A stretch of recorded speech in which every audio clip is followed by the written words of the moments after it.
barenganira ubusa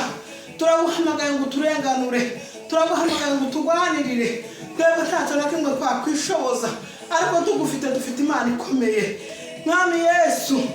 uru intsinzi yacu turagusenga Imana ivuga Imana ikora Imana itari bayari Imana turatubwira igakora uzukinga ntagira ukingura wakingura ntagira ukinga genda ugare hariya Mwana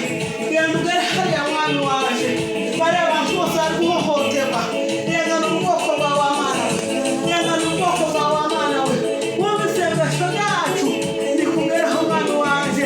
ugenda ugare hariya hose ugenda reba imfungwa zifunze bari abantu bose bafunze naho uhagere ubaburanire ubavugire Mwana wasanze Pawulo na Sila mu nzu y'ubuhoro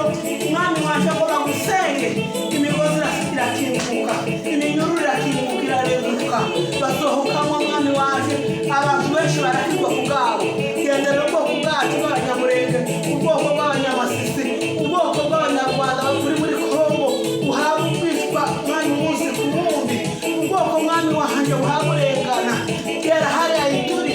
urenganure Mwami kuko wageze n'imirembe